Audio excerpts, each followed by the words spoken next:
மனசு மாறி சந்தோஷமா நல்லபடியா வாழறதுக்கு அவங்களுக்கு டைம் தரணும் இல்லம்மா. இப்படி நினைக்கிறதுக்கும் பேசுறதுக்கும் ரொம்ப பெரிய மனசு வேணுமா? அது வரைக்கும் நான் அந்த வீட்டுக்கு போக விரும்பலம்மா. நான் போனா மறுபடியும் செல்வா மனசு மாறிடுவாரு. அப்புறம் என் தங்கச்சி வாழ்க்கை பாழாயிடும். அவங்க நல்ல கணவன் மனைவியா வாழ ஆரம்பிச்சிட்டாங்கிற நம்பகமான தகவல் வர வரைக்கும் நான் அந்த வீட்டுக்கு போகலம்மா. புரியுதுமா, நீ மாடிக்கு போ. நான் உங்க அப்பாவை சமாளிச்சுக்கிறேன்.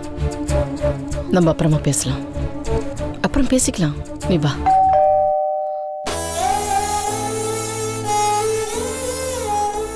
வா, நீ மாடிக்கு போ. மேலே போ.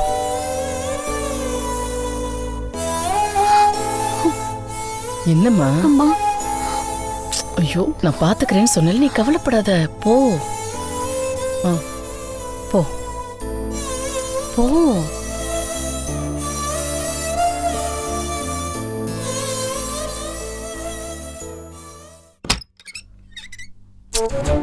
ஏங்க, வயசானவங்க கொஞ்சம் பொறுமையா தானே வந்து கதவை திறக்க முடியும். இப்படி ஆம்புலன்ஸ் பண்ணி மாதிரி ஓயாத அடிச்சுக்கிட்டே இருந்தா என்ன அர்த்தம்? சாரிம்மா, என்ன மன்னிச்சிருங்க. என்ன வேணும் உங்களுக்கு? யார் நீங்க? நான் சந்தியாவோட அப்பா. அது யார் சந்தியா? இது செழியும் வீடு தானம்மா? இது என் வீடுங்க. என் பேர் ராஜேஸ்வரி.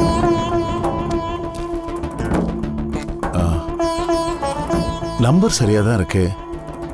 இத செலின் வீடுன்னு சொல்லி இந்த அட்ரஸ போலீஸ் ஸ்டேஷன்ல கொடுத்தாங்கம்மா. செழியன் என் பையன் தான். ஆனா நான் அவன் அம்மா கிடையாது. என் பையன் செத்துட்டான். செழியன் செத்துட்டாரா? செழியன் உயிரோட தான் இருக்கான். என் பையன் தான் செத்துட்டான்னு சொன்னேன். என்னம்மா இது? எனக்கு ரொம்ப குழப்பமா இருக்கு. உங்களுக்கு என்னங்க வேணும் முதல்ல?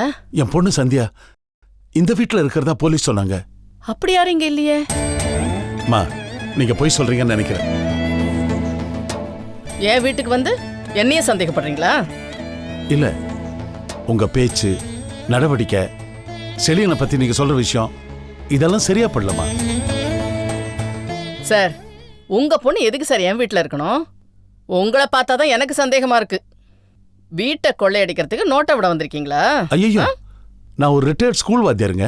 இப்பதான் ரிட்டையர் ஆயிட்டீங்கல்ல, அதனால பணத்துக்கு இந்த மாதிரி கொள்ளையடிக்க வரீங்க போல இருக்கு. அம்மா, நான் ஏற்கனவே நொந்து போயிருக்கேன். தயவு செஞ்சு நான் சொல்றது கேளுங்க. என் பொண்ணு பேரு சந்தியா. அவளுக்கு கல்யாணம் ஃபிக்ஸ் பண்ணியிருந்தோம். மண்டபத்துல இருந்து அவ திடீர்னு காணாம போயிட்டா. போலீஸ் அவளை தேடிட்டு இருக்கு. இங்க அவளை பார்த்ததா ஸ்ட்ராங்கா சொல்றாங்க. போலீஸ் வந்து தேடினப்போ உங்க வீட்டு பெட்ரூம்ல படுத்து தூங்கிட்டு இருந்ததா ஆணித்தரமா சொல்றாங்கம்மா. அம்மா, ஒரு பொண்ணை பெத்தவம்மா நானு. என் பொண்ணு ஆபீஸ்ல இருந்து அரை மணி நேரம் லேட்டா வந்தாலே பதறி போற ஒரு மிடில் கிளாஸ் ஃபேமிலிமா நாங்க. ஒரு மாசமா என் பொண்ணு காணுமா, எந்த தகவல் இல்லை. என்னை இதுக்கு மேல சோதிக்காதீங்கம்மா. அதை தாங்குற சக்தி எனக்கு இல்லை. உங்க பிள்ளைதான் அவளை கடத்தி வச்சிருக்கா சொல்றாங்க. ஒருவேளை இங்க எங்காவது இருக்கலாம் இல்லையா?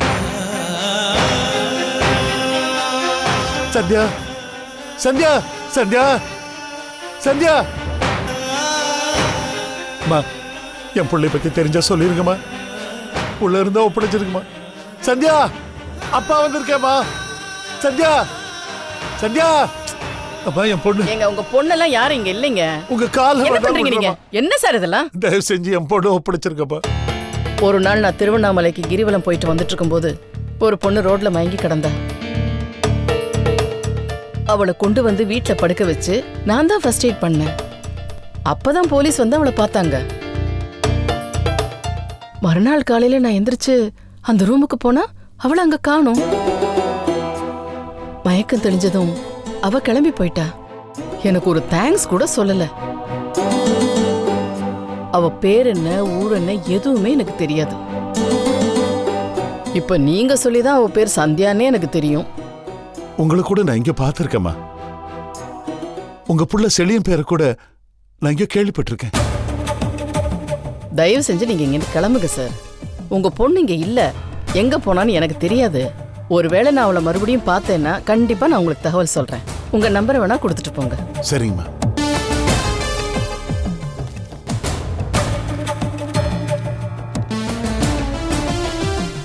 என் பேர் சுதர்சன். சரி. 9381031057. அம்மா என் பொண்ணு. ப்ளீஸ் தயவு செஞ்சு கிளம்புங்க சார். வயசானவளை இதுக்கு மேல தொந்தரவு பண்றது மரியாதையா இருக்கா சார்? நான் மாத்திரை மருந்தெல்லாம் சாப்பிடணும். எனக்கு தலையை சுத்துது சார். கிளம்புங்க.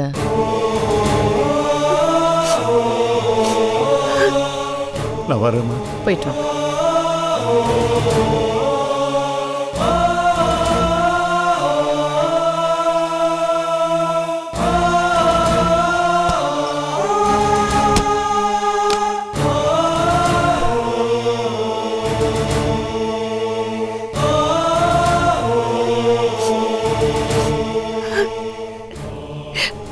சந்தியா. அம்மா என்ன மன்னிச்சிருங்கம்மா. உங்களையும் நான் போய் சொல்ல வச்சுட்டேன். எனக்கு எனக்கு வேற வழி தெரியல. நல்லதுக்காக சொல்ற போய் உண்மைக்கு சமம்மா. சந்தியா, நீ கவலைப்படாம இரு. பாவம் உங்க அப்பா நம்பிக்கையோடு வந்தாரு. இப்ப மனசுடைஞ்சு போறாரு. நான் வேற உன்னை கண்டுபிடிச்சிடக்கூடாதுன்னு திருட அது இதுன்னு மிரட்டி வேற அமிச்சிட்டேன். உன் பிரச்சனையை இப்ப நான் உடனே தீர்த்தாகணும். நீ அழாதம்மா. ஏதாவது ஒரு வழி யோசிப்போம்.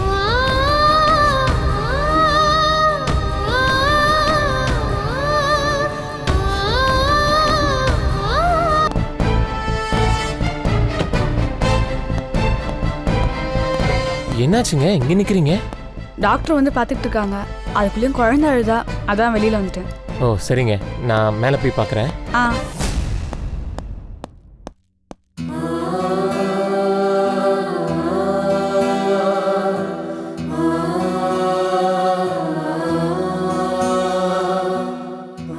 எப்படி இருக்காங்க டாக்டர்? மகாவோட ஹெல்த் கண்டிஷன் நாளுக்கு நாள் ரொம்ப மோசமாகிட்டே இருக்கு. அவங்கள உடனடியாக யூஎஸ்க்கு ட்ரீட்மெண்ட்டுக்கு அனுப்பணும். நாம் தாமதிக்கிற ஒவ்வொரு நிமிஷமும் அவங்க உயிருக்கு ஆபத்து தான். இதை நான் உங்ககிட்ட பல தடவை சொல்லியிருக்கேன். டிக்கெட்ஸ் வீசா எல்லாமே ரெடியாக இருக்குது டாக்டர். ரெடியாக இருக்குன்னா ஏன் சார் இன்னும் டிலே பண்ணுறீங்க? இப்போவே அனுப்ப ஏற்பாடு பண்ணுங்க. பாவம், அவங்க இப்போவாவது கொஞ்சம் சுயநினைவோட நடக்கிற நிலைமையில இருக்காங்க. நாளைக்கு சுயநினைவு இல்லாமல் போனாலும் போயிடலாம். அதுக்கப்புறம் ஸ்ட்ரக்சரில் தான் அனுப்ப வேண்டி வரும். இல்லை இல்லை டாக்டர், நான் எல்லா அரேஞ்ச்மெண்ட்ஸையும் பண்ணிடுறேன். என்னம்மா? ஆமாம், மகாவோட துணைக்கு யார் போகிறது? சுப்பிரமணிய சார் தான் போகிறாரு டாக்டர். ஓகே, அப்போ நீங்கள் என் கூட கொஞ்சம் ஹாஸ்பிட்டல் வரைக்கும் வாங்க. யூஎஸில் எந்த ஹாஸ்பிட்டலில் ட்ரீட்மெண்ட் பண்ணுறது, ரெஃபரன்ஸ் டாக்டர் யார் எல்லாம் சொல்கிறேன். ஆ, மகாவோட கம்ப்ளீட் மெடிக்கல் ரிப்போர்ட்டும் தர்றேன். Sure sir. என்ன மகா, யூஎஸ் போகிறதுக்கு ரெடியா? உடனே கிளம்பணும்னா சுப்பிரமணிய சார் கிட்ட சொல்லணுமே. நான் சொல்லிட்டேன். அப்போ இளவரசிக்கு இப்போ சொல்லிடுறேன். டாக்டர் போலாமா? போகலாம். மகா அதை வந்துடுறேன். மகா, நீங்கள் சீக்கிரமே குணமாகி வரணும். வரேம்மா. என்ன இதெல்லாம்? ஹலோ இளவரசி, நான் சொரூபன் பேசுகிறேன். ஒரு நிமிஷம். ஓகே டாக்டர், நான் உங்கள் ஹாஸ்பிட்டல் வந்து பார்க்குறேன். சீக்கிரமாக வந்துடுங்க.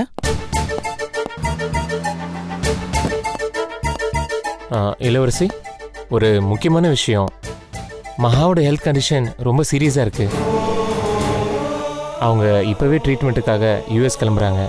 என்ன சொல்றீங்க? என்னங்க, அவங்க ஏதோ ஆயுர்வேதிக் ட்ரீட்மெண்ட் எடுத்திருக்காங்க, குணமாயிடுவாங்கன்னு சொன்னாங்க. இல்லைங்க இளவரசி, அவங்க கண்டிஷன் அட்வான்ஸ் ஆகிட்டதுனால அந்த ட்ரீட்மெண்ட் எடுப்படலை. அதனால ட்ரீட்மெண்ட்டுக்காக இப்போ அவங்க உடனே யூஎஸ் போயாகணும். ஐயோ, நான் இப்போ விழுப்புரம் போயிட்டு இருக்கேனே. நம்ம கம்பெனி விஷயமா ஏதோ ஃபேக்டரி பார்க்கணும்னு சொன்னாங்க. நீங்கள் வர்றதுக்குள்ளே அவங்க கிளம்பிடுவாங்களே இளவரசி? சரி, நான் உங்ககிட்ட ஃபோனில் பேசிக்கிறேன். அவங்களோட சுப்பிரமணிய சாரும் கிளம்புறாரு. அதுக்கு உங்கள் பெர்மிஷன் வேணுமே இளவரசி? கவலைப்படாதீங்க, மகாவோட உடல்நிலை ரொம்ப மோசமான கண்டிஷனில் இருக்குது. ஒரு குழந்தைய பார்த்துக்கிற மாதிரி தான் யாராவது கூட இருந்து அவங்கள பார்த்துக்கணும். இதில் வேறு எந்த உள்நோக்கமும் இல்லை. ப்ளீஸ் இளவரசி, தயவு செஞ்சு நல்ல மனசோட திடமான சிந்தனையோடு அனுப்பி வைங்க. சரி, அவர் போயிட்டு வரட்டும். ரொம்ப தேங்க்ஸ். மறுபடியும் மறக்காமல் மகாட்ட பேசுகிறீங்க இளவரசி? நான் பேசிக்கிறேன். Thank you very much.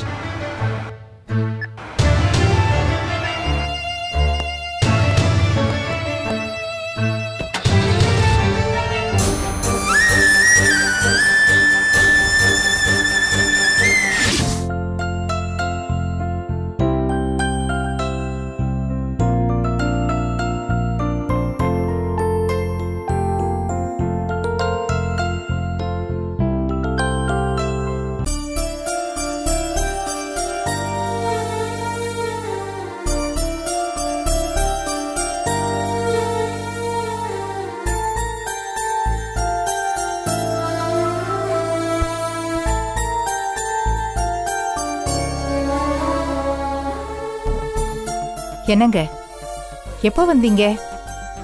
சைலண்டா வந்து உக்காந்துருக்கீங்க. ஆமா, வீட்டு வாசலை திறந்து போட்டு வேலையை பாரு. யாரு வர்றா யாரு போறான்னு ஒரு அக்கறையே கிடையாது. இல்லைங்க, பக்கத்து வீட்டமா பால் பாக்கெட் கடன் கேட்டு வந்தாங்க. இவ்வளோ நேரம் உட்காந்து பேசிட்டு இருந்தாங்க. போறப்ப கதவு சாத்தாம போயிட்டாங்க. சரி, அதை விடுங்க. போலீஸ் ஸ்டேஷன் போனீங்களே, என்னாச்சு? உனக்கு ராஜேஸ்வரின்னு யாரையாவது தெரியுமா? ஏன்? கேட்கறதுக்கு பதில் சொல்லு. ராஜேஸ்வரிங்கிற பேரை நீ கேள்விப்பட்டிருக்கியா? நமக்கு தெரிஞ்சவங்க, சந்தியாவுக்கு தெரிஞ்சவங்க யாராவது இருக்காங்களா? தெரியலீங்களே. செழியன்கிற பேரை கேள்விப்பட்டிருக்கியா? செழியனா? நல்லா யோசி. ஏங்க இப்படி திடீர்னு கேட்டா நான் எப்படிங்க சொல்றது? சந்தியா செழியன்கிற பேரை நம்மகிட்ட ஏதாவது சொல்லியிருக்காளா? இந்த வீட்டுக்கு அப்படி யாராவது வந்திருக்காங்களா? சந்தியா காலேஜ் முடிச்சதும் ஒரு கிரானைட் கம்பெனில வேலை பார்த்தா இல்லையா? அங்க முருகனோ செழியனோ யாரோ ஒருத்தன். அதாங்க, அந்த பார்ட்னர்ஸ்குள்ள சண்டை வந்து சந்தியாவால பெரிய பிரச்சனையாகி அப்பதான் நீங்க அந்த வேலையை விட்டுட்டு ரியல் எஸ்டேட் வேலைக்கு போன்னு சொன்னீங்க. அவன் பேரு செழியன்கிற மாதிரி ஞாபகம் இருக்கு. அதுக்கு என்னங்க இப்போ? சந்தியாவை கடத்தின ஆட்கள்ல ஒருத்தனை போலீஸ் பிடிச்சிருக்காங்க. அவன் செழியன் ஒருத்தன் வேற சொல்லியிருக்கான். அந்த செழியன் வீட்டுல போலீஸ் தேடி இருக்காங்க. அங்க சந்தியாவை பார்த்ததா ஒரு கான்ஸ்டபிள் ஆணித்தரமா சொல்றாரு. ஆனா அவர் சந்தியா போட்டோ பார்த்தது இல்லையா, அதனால பேசாம வந்திருக்காரு.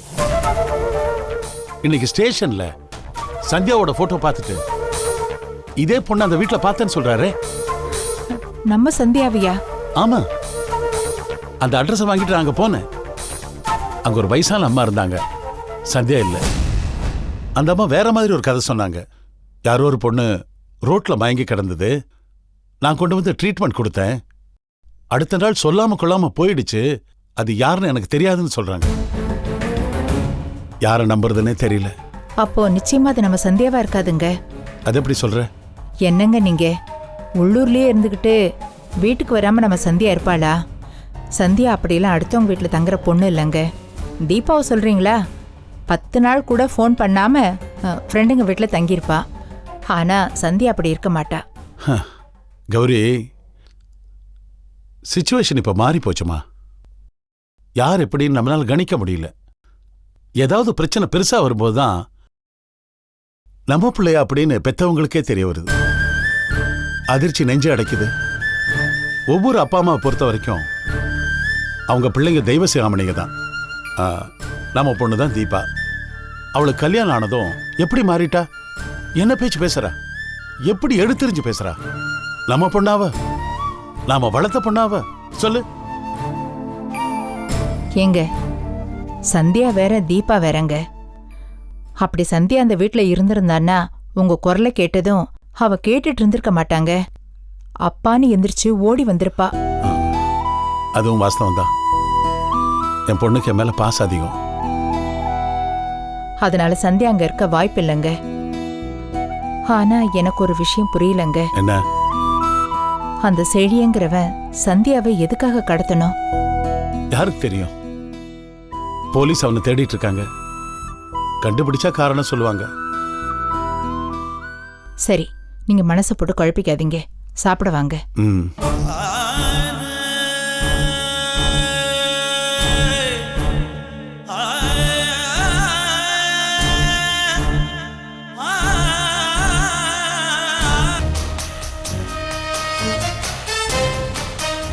ஏய், நீ கார் டிரைவர் தானே? ஆமா. உனக்கு வீட்ல ஹால்குள்ள என்ன வேலை? போய் கார் கிட்ட நில்லு. வீட்டுக்குள்ளெல்லாம் அப்படி வந்து உட்காரக்கூடாது. கிளம்பு. என்ன பாக்குற?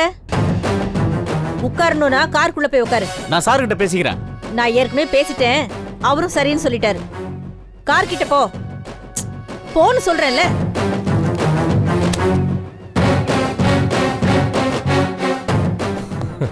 ஓகேவா?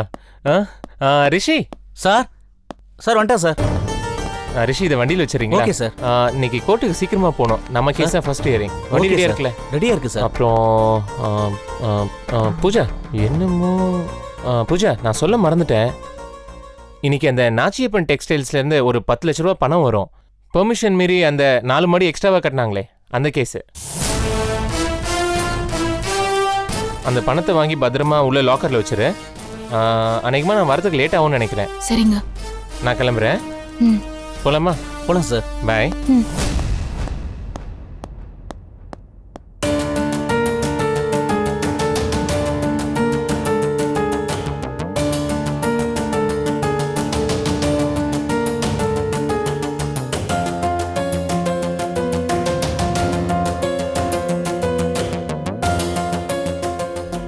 பூஜா, என்னாச்சு? ஒன்றும் இல்லை. ஆமா, வீட்ல அந்த ரிஷிங்கிற ஆளுக்கு உங்க வீட்டுக்காரர் ஏன் இவ்வளவு இடம் கொடுத்து வச்சிருக்காரு? இதெல்லாம் உங்க வீட்டுக்காரர் கொடுக்குற இடம் தான். இல்லை, என்னாச்சு? என்ன பூஜா இது? ஹால்ல உட்காந்து அவன் பேப்பர் படிச்சிட்டு இருக்கான். இன்னும் போனா கால் மேல கால் போட்டுட்டு அதிகாரம் பண்ணுவான் போல இருக்கு. இதெல்லாம் நீ அவர்கிட்ட சொல்லி வை. ம் சரி, லஞ்ச் பாக்ஸ் எடுத்துட்டு போனாரா இல்லையா? இல்லை. சரி, நான் போய் ரெடி பண்றேன். ம்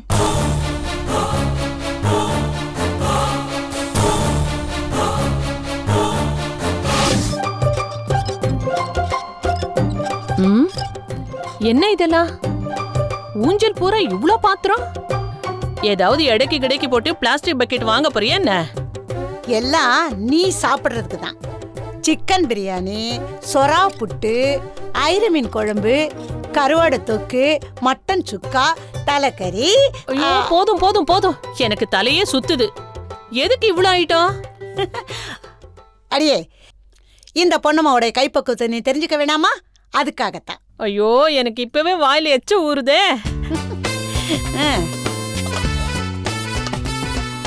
இந்தா, இது சிக்கன் பிரியாணி, இது மட்டன் சுக்கா, இது தலைக்கறி, இது ஐர மீன் குழம்பு. போதும். என்ன விளையாடுற? யார ஏமாத்துற நீ? யாராவது என்னை ஏமாத்துறான், எனக்கு கெட்ட கோவம் வரும். அவங்கள நான் மன்னிக்கவே மாட்டேன். தொலைச்சு கட்டிடுவேன்னு உனக்கு தெரியாதா? இதே மாதிரிதான் உன் பொண்ணு உன்னை ஏமாத்திட்டு இருக்கா, தெரியுமா உனக்கு? அவளை என்ன பண்ண போற? என்ன சொல்ற நீ? அடியே, உன் பொண்ணு நிஜமாவே கர்ப்பவதி இல்ல. வயித்துல மெத்தைய கட்டி வச்சுக்கிட்டு அப்படி நாடகம் ஆடிக்கிட்டு இருக்கிறா. அதனாலதான் ஊட்டிக்கு போய் உனக்கு தெரியாம அங்க தங்கிக்கிட்டு இருக்கா.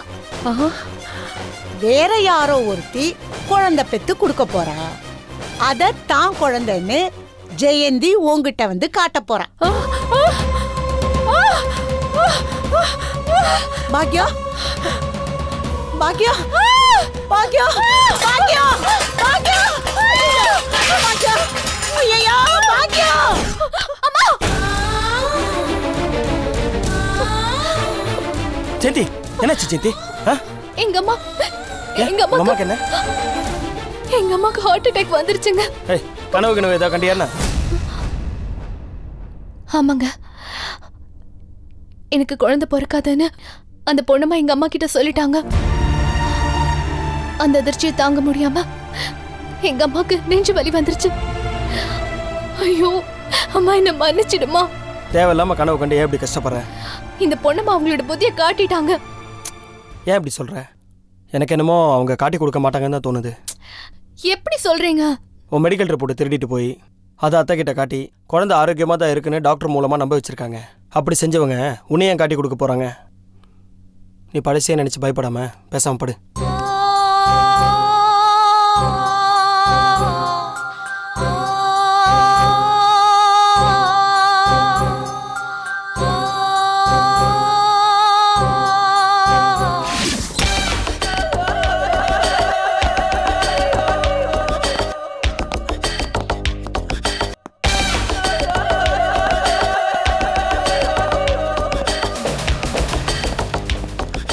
பூஜா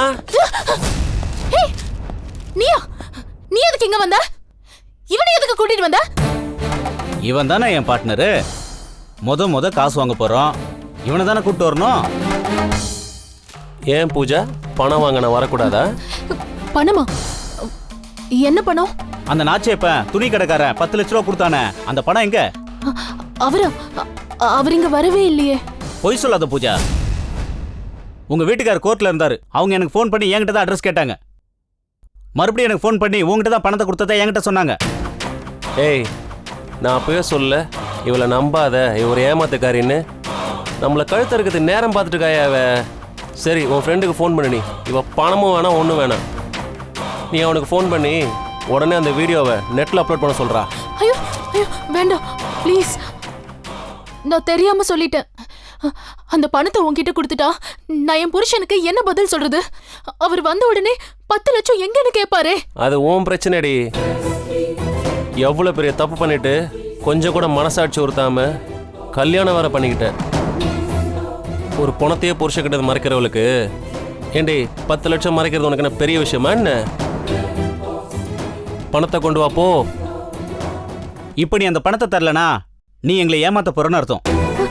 சத்தியமா அப்படி ஒண்ணும் இல்ல. அப்போ பணத்தை கொடு. சரி, ஒரு நிமிஷம் இருங்க.